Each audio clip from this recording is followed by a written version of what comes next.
Most matchups, you're not gonna find yourself really going for trait as like your saving grace. But you do want to activate it as much as you can.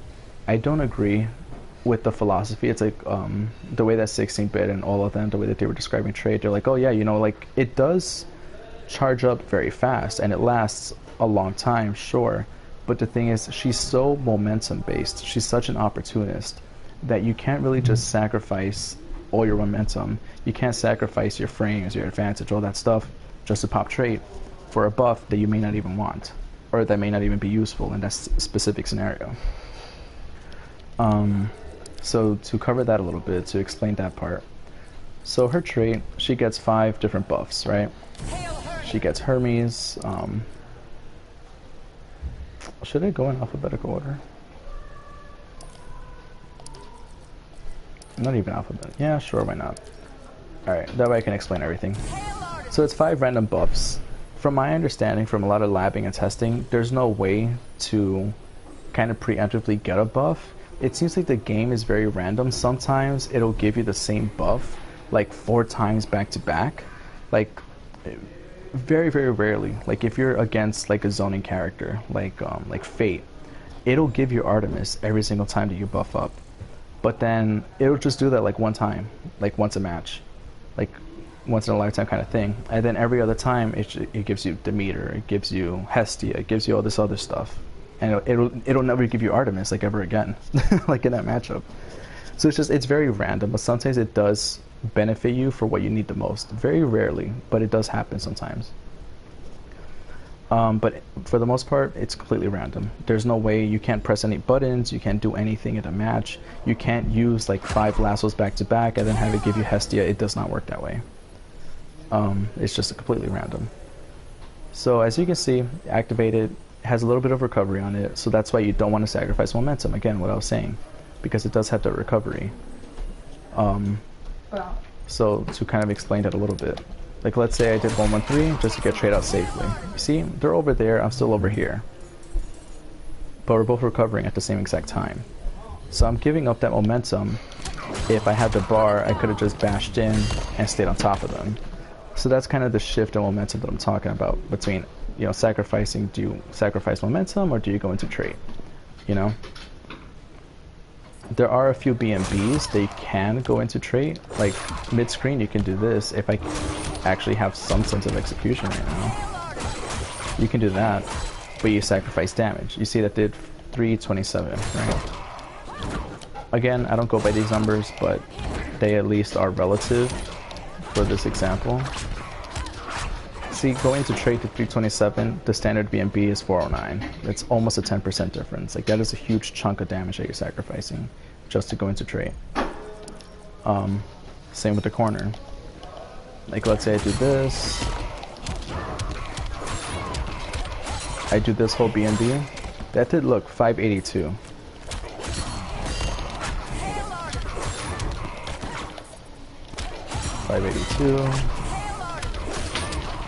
See, it's hard to link, but it's like, even if you do something like that, you know what, whatever. It's basically, it's only going to do roughly maybe 400. That thing is almost 15%, almost 20% damage that you're sacrificing just to go into trait. So it's just like, it's really not worth it. You kind of just want to do it in scenarios where you don't really have anything. You're kind of both just neutral. Like let's say I'm all the way over here. Let's say it's not Fate, you know? Or you know what, it can be Fate. Let's say I parry an orb or something, he's doing something, I'll just activate trait just to pop it, you know? Because I'm not really giving up anything. You only really want to pop trait when you're in a clutch moment and you actually need a buff, like, and you kind of just want to, you know, like run a gamble. Or if you activate trait, you lose nothing for doing so. You just don't want to give up positioning, you don't want to give up frame advantage just to activate trait.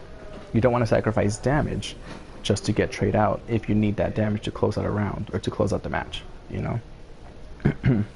Like you can work around it. So that's sort of just like the meta itself for trait. So now to explain them a little bit. With Artemis, as you saw before when I was covering the bracelets, you get that bit of a damage buff, right? Where's reversal, blah, blah, blah.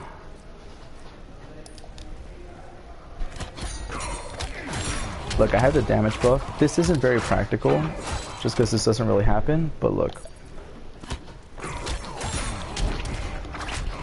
To show this. Standard B&B is 493.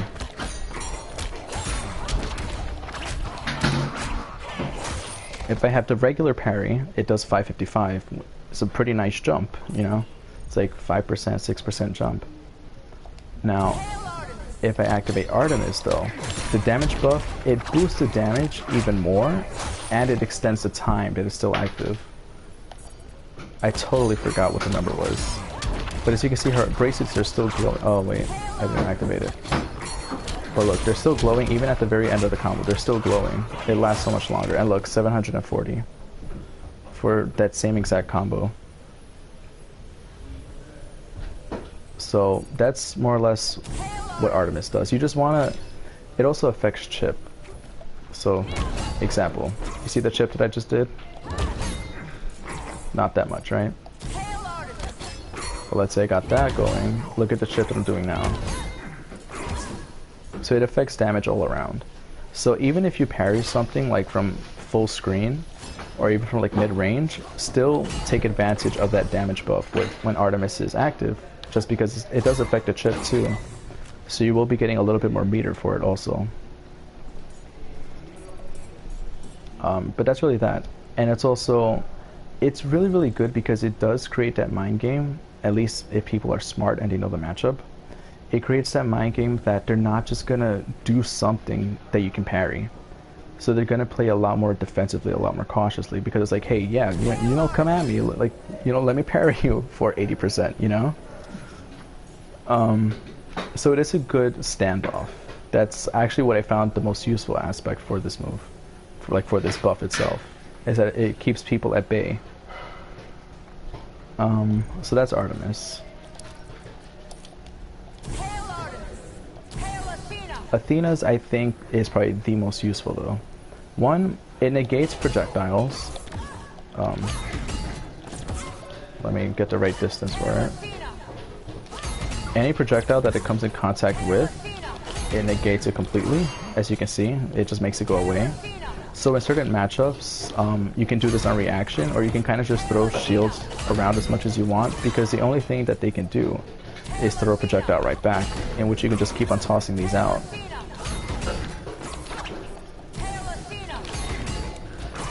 As you can see. But that's really all that it does for the shields itself. It doesn't boost the damage. All it does is any projectile that it comes in contact with, you can negate it. That's it. That's all it does. See, that was a little too slow. It wasn't active yet. So that's all it does in the sense of the shields.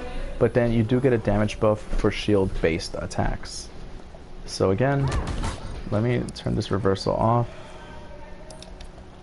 As you can see, the chip, not that much, right? I mean, it's still a good chip, but it's not that much. As you can see, it does a little bit more, because it does boost the damage all around.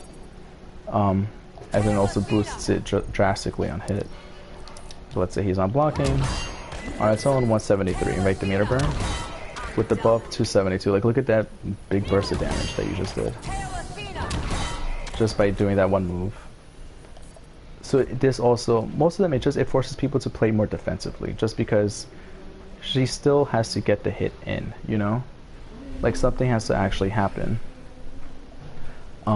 And this is also the best when it comes to like unclashable damage. Like, look, if I just do this on its own, it is a lot of damage, sure, but it's only, you know, that much, like that 348. And I'm so sorry for the background noise, guys. But if you do it with the Athena buff, look, it's almost 10% more that you do. Or look at that, 40% pretty much. Like, let's say you manage to Oki them, right? You move in.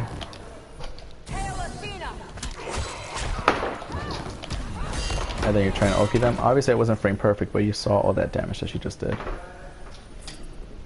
So that's really just like the benefit for that. So you just want to use more bashes, like in that process.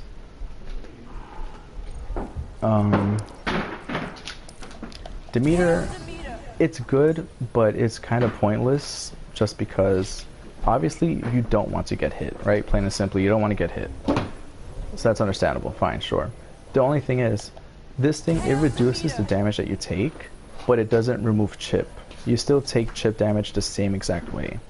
So you can be playing defensively fine, but it literally makes no difference. You're still taking damage. It only happens, the buff is only useful when you're actually getting hit. So I don't know if that's an excuse to play recklessly because you're not going to get punished as hard, but it's kind of useless in the long run. And it doesn't reduce damage that much because characters can still get 30%, 40%. Like if they have additional buffs on them that, you know, like buff their damage. And that's really that. That's all that it does. I'll cover Hermes afterwards. Or, you know what, I'll do it now. Sure. Hermes gives her access to the air dash. Why she doesn't have it on default, I will never understand. But she does get a decent air dash. Like, it is very, very good, like, in terms of movement and everything like that. But she doesn't have, like, ambiguous jump-ins. Like, you kind of have to be, like, all the way over here for it to even have any kind of ambiguous properties, in which it's so hard. As you can see, like, if you are slightly off, because you can't control the distance of the air dash. So if they're moving, or if they're stationary, and your dash goes too far, it just misses altogether. So I see no point in this in trying to do a cross-up setup. I see it more so as just an additional mobility tool. And I think it's actually really good for defense because, as you can see, you dash forward a decent amount, right? From here, starting match point, you dash right over him. That's it. That's all you went. But if you backdash, look at all this distance that she just covered. So I think it's actually really good just for like playing like a keep away game or just like harassing in general. Just like do an air shield, jump back, you know, create some space. Like it's really good for that. It's just really good for mobility in general, which is obvious. But it's just she has a better back air dash than she does for the forward. So and I think it's meant for that intention. And lastly is Hestia. Hestia buffs all the lasso attacks. So anything that uses the lasso gets buffed. 113 gets buffed, back 2 gets buffed, back 2-3 gets buffed. So as you can see, that huge burst of damage. Jump 3 gets buffed, down 2 gets buffed, and that's pretty much it. Oh, and the lasso grab. So it just buffs the damage. It doesn't change the properties or anything. They don't get longer, it doesn't change the frame data, it doesn't do anything. It just does a little bit more damage. And you'll see right here, it's really not that big of a difference. It's not as noticeable as like with Athena, because look, that's a standard combo, 494. Oh, I'm sorry. See, with that, that's 541. But yeah, that's basically it. So it's like, very sorry about that. I'm just gonna end this really quickly. So the main purpose, like whenever you have Hestia, is really just to harass them with this, just because it does so much damage. Like if you do it on its own, look, 119, sure. This thing does almost 6% more just off of this alone. And it's not noticeable whenever you do like really big combos. But yeah, that's essentially that. Yeah, that's all the specials, that's trade. I can't really think of anything more to cover with this, aside from like really like specific questions that people can leave in the comments or whatever, but again, I apologize for the background noise, and I hope that these guides and these videos have been of use. Have a good night, and take care.